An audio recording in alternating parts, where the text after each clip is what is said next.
Thanks, Lucas. I think we've got time for maybe just one or two questions. I don't want to keep you from the honeybee tasting, or the honey tasting. Thank you, Lucas. That's so amazing and so exciting to hear about. What an incredible body of work. I guess I'm just thinking, as I do, about the health piece of this, and one of the things that really strikes me is that not only is there huge increasing demand for food, I think we need to increase production by 50 to 70% over the next 40 years to keep up with demand, but there's, in my community in public health, a really growing awareness that we need to not only provide more food, but provide much more nutritious food. And if you look, for example, at the Lancet Commission report that's not out yet, but will be coming out this fall, it does this global analysis of how diets need to shift in order to improve human health. Kirsten, you know this work, improve human health and also protect the global environment. And that shift really emphasizes increased production and consumption of fruits and vegetables and overall vegetable source diets. And so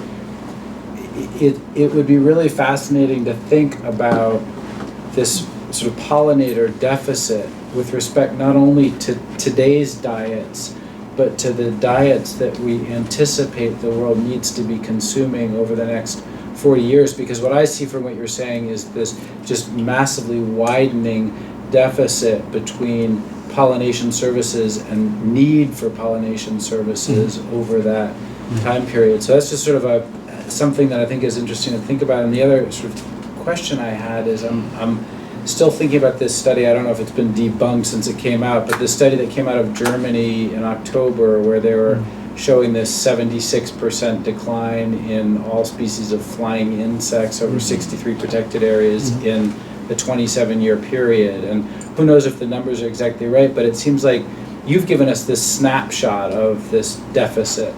But if you think about trends, it seems like we're seeing these really steep declines in flying insects. And have you started to look at what that deficit may be looking like over time or how it may be widening?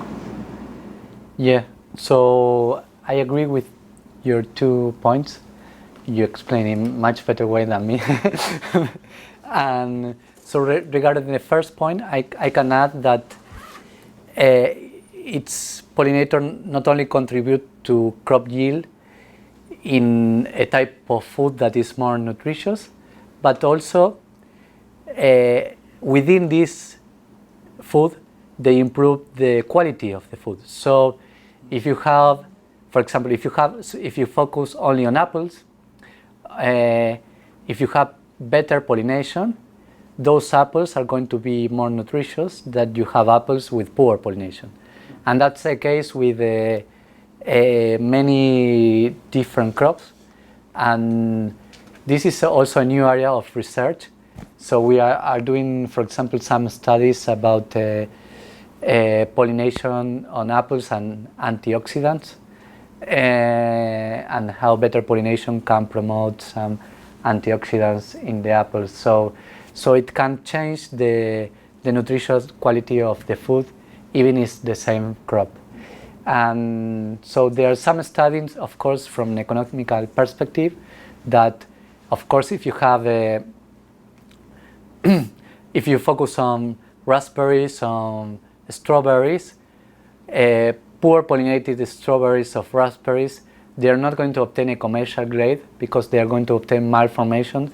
So maybe you obtain less tons, but you obtain much less money because those tons that you obtain, they go into the industry. You cannot sell to direct consumption. So we have a little more of evidence of that better pollination, they improve the quality of the fruit in terms of commercial grading. But we are seeing in new studies that they also are changing the nutritious quality, and that's also interesting. Yeah. So, and the second aspect you mentioned was about I forgot. I was just asking about the trends over time that you're seeing these steep declines. It's is that yield gap or that pollination gap? Yeah, it's going to. I totally agree. So from my perspective, it's going to increase, continue to increase. So this is a very strong signal because it's very clear all over the world. So it's not something that we picked because our statistical soundness, and it's a huge effect. So it's something to important that we need to take care about. Maybe one more.